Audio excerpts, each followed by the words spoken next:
नमस्कार दोस्तों, welcome to रेसलुक फैमिली। प्रो रेसलिंग से जुड़ी सारी अपडेट्स पाने के लिए मेरे चैनल को सब्सक्राइब कर दो और शेयर कर दो। तो वीडियो की शुरुआत करते हैं सबसे पहले सीएम पंक से, जिनका बिहेवियर कुछ खास अच्छा चल नहीं रहा है बैक स्टेज एडब्ल्यू में। तो मैं आपको पूरा मामला बता देता हूँ। जब एडम हैंगमैन पेज चैंपियन थे और उस दौरान सीएम पंक के साथ उनकी फ्यूड चल रही थी, और जिस दिन उनका मैच होने वाला था उससे एक हफ्ते पहले डायनामाइट के शो पर एडम हैंगमैन पेज और सीएम पंक की एक प्रोमो वॉर चल रही थी। बेसिकली फ्यूड को आगे बढ़ाया जा रहा था। तो उस दौरान एडम हैंगमैन पेज ने कुछ पर्सनल कमेंट्स कर दिए थे सीएम पंक को लेकर, जिसके बाद डबल और नथिंग में इनका चैंपियनशिप के लिए मैच हुआ और सीएम पंक उस दिन चैंपियनशिप को जीत भी गए। और एक बैकस्टेज यहाँ पे खबर आती है कि ये जो चैंपियनशिप विक्ट्री थी ये पूरी तरह से सीएम पंक की कॉल थी, और सीएम पंक का इन्फ्लुएंस था इतना AEW में कि उन्होंने इस चैंपियनशिप विक्ट्री को गेन कर लिया या जीत लिया। और तब से ये दोनों एक दूसरे को, अगर हिंदी में कहूँ तो, फूटी आंख नहीं भाते। अब ये तो कोई पास्ट की बात, अब बात करते हैं प्रेजेंट की। तो पिछले हफ्ते डायनामाइट के शो पर सीएम पंक ने कॉल आउट कर दिया था एडम हैंगमैन पेज को, जबकि उनका प्रोग्राम होना था जॉन मॉक्सली के साथ। और जब पिछले हफ्ते सीएम पंक ने एडम हैंगमैन पेज को बाहर बुलाया और उनका नाम का मेंशन किया, तो किसी को समझ नहीं आया कि सीएम पंक ने ऐसा क्यों किया। ये पूरी तरह से एक अनस्क्रिप्टेड प्रोमो था।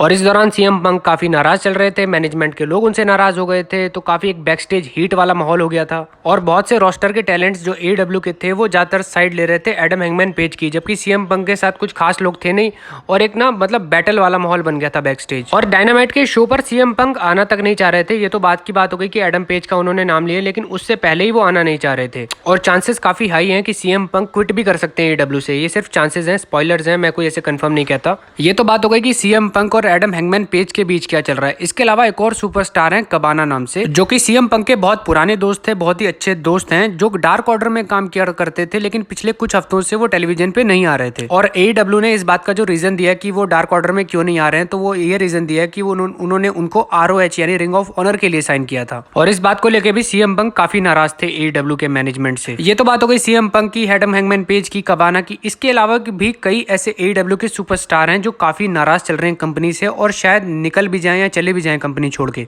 एग्जांपल के लिए मीरो यानी हमारे रूसेफ, जिन्होंने ट्विटर पे खुद से अपनी बुकिंग को लेकर काफी कंसर्न जताया था, काफी टेंशन जताई थी। और माहौल काफी खराब है। ये कोई ऐसे कोई स्पॉयलर्स नहीं है, ये रियलिटी है कि काफी खराब है AEW के बैक स्टेज का माहौल। काफी परेशान चल रहे हैं टोनी खान, ध्यान नहीं दे पा रहे हैं। दो कंपनियां उनकी, एक ROH एक AEW। और इस टॉपिक को खत्म करने पे मैं दो बातें कहूंगा। एक तो है कि कंपटीशन बहुत हाई है, दूसरा है कि ट्रिपल एच ने, जो मैं आपको पहले कहता था कि मैसेज सेंडिंग, उसका असर भी है इस चीज में। ये तो हमने बात कर ली AEW की। अब बात करते हैं कल हुई स्मैकडाउन के बारे में विस्तार से। और बात की शुरुआत करते हैं सबसे पहले ऊसोस का ना आना स्मैकडाउन पे। तो मामला कुछ ऐसा था कि ये जो स्मैकडाउन थी ये टोरंटो कनाडा से थी, और ऊसोस को कनाडा में एंट्री नहीं मिली। वजह थी इसकी जिमी ऊसो का रिकॉर्ड खराब होना, उनका पहले भी अरेस्ट होना ड्रंक अंडर इन्फ्लुएंस के केस में, जिसकी वजह से जिमी ऊसो को कनाडा में बैन कर दिया गया और लोकल अथॉरिटीज ने उनको कनाडा में एंटर नहीं होने दिया। और जिमी ऊसो के चक्कर में जे ऊसो भी नहीं आ पाए, क्योंकि वो टैग टीम पार्टनर्स हैं, और एक आता और एक ना आता तो वो थोड़ा एक ऑकवर्ड सा सिचुएशन बन जाती है, इसलिए दोनों को ही हटा दिया गया स्मैकडाउन से। और आपको याद होगा कि पॉल हेमन भी शो पर नहीं थे, बिकॉज समर स्लैम में ब्रॉक लेसनर की तरफ से उनको एक बहुत तगड़ा F5 पड़ा था, और उसके बाद तो वो 2-3 हफ्ते से कहीं नजर भी नहीं आए। और इसी अपॉर्चुनिटी का फायदा उठाया WWE ने 3 सेगमेंट में सैमी ज़ेन को बुक किया गया। पहले रोमन रेंस के साथ बैक स्टेज सेगमेंट, फिर फेटल 5 में उनको मैच मिल गया, और मेन इवेंट में उन्होंने क्लेमोर खाई और रोमन रेंस को बचा भी लिया। तो बेसिकली क्या हो रहा है कि सैमी ज़ेन का WWE कराना चाहती है फेस टर्न, और इसके लिए ब्लड लाइन के साथ सैमी ज़ेन को इतना चिपकाया जा रहा है कि एक टाइम आने पर ब्लड लाइन सैमी ज़ेन से तंग आके उनको लात मार के बाहर निकाल देगी। और सैमी ज़ेन को बीच में डाल के WWE ने ये गेम खेला कि रोमन रेंस को ज्यादा कमजोर भी नहीं दिखाया और ड्रू मैकिंटायर को काफी स्ट्रांग भी दिखा दिया। वो बात अलग है कि ड्रू मैकिंटायर चैंपियन बनते हैं क्लैश एट द कासल में या नहीं बनते हैं, वो बात अलग है, लेकिन लोगों की नजरों में ड्रू मैकिंटायर काफी स्ट्रांग लग रहे हैं। अब बात करते हैं शेमस के बारे में, जिन्होंने फेटल 5 मैच को जीत लिया, वो कंटेंडर भी बन गए इंटरकॉन्टिनेंटल चैंपियनशिप के लिए। उसके बाद उन्होंने एक स्टेटमेंट दिया जहां पे उन्होंने कहा कि भूल जाओ रोमन रेंस और ड्रू मैकिंटायर के बारे में, क्योंकि असली मजा, असली बैंगर तो गंथर और शेमस के मैच के बीच होगा क्लैश एट द कासल में। और इस राइवलरी को उन्होंने नाम दिया द फॉरगन कंक्लूजन। तो शेमस तो बिल्कुल तैयार है एक बहुत तगड़े मैच के लिए, और ये बहुत तगड़ा मैच होगा भी। और काफी ट्रिक कर दी WWE ने इस मामले में, मैं आपको बताता हूँ कैसे। तो अभी तक क्या हो रहा था कि शिंस्के नाकामुरा गंथर को चैलेंज कर रहे थे इंटरकॉन्टिनेंटल चैंपियनशिप के लिए, इनकी एक फ्यूड चल रही थी। मगर अब शिंस्के नाकामुरा को इस फ्यूड से दूर कर दिया गया है। इसकी वजह है कि नेटिव नहीं है शिंस्के नाकामुरा, या लोकल के नहीं है, जबकि clash at the castle UK में होने वाला है। गंथर यूरोपियन है, यूके से बिलोंग करते हैं।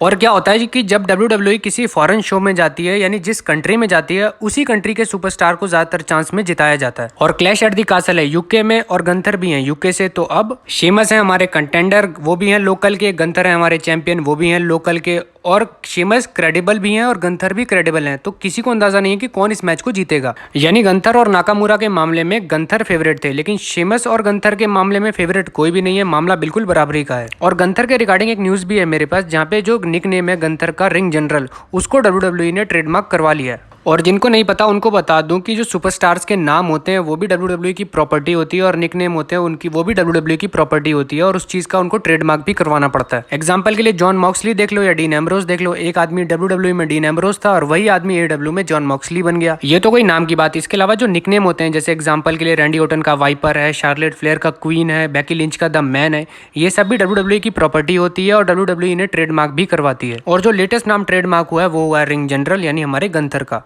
अब बात करते हैं ड्रू मैकिंटायर के बारे में, जिन्होंने एक स्टेटमेंट दी थी उनके रेसलमेनिया विक्ट्री को लेके। तो ड्रू मैकिंटायर ने कहा कि मैं हमेशा से सपना देखता था, जब मैं छोटा था तब से सपना देखता था कि मैं रेसलमेनिया को मेन इवेंट करूंगा और टाइटल को उठाऊंगा मेन इवेंट में, और वो हुआ भी। लेकिन मैंने ये भी इमेजिन किया था कि बहुत बड़ा क्राउड होगा, मुझे चीयर कर रहा होगा, लेकिन ऐसा कुछ नहीं हुआ।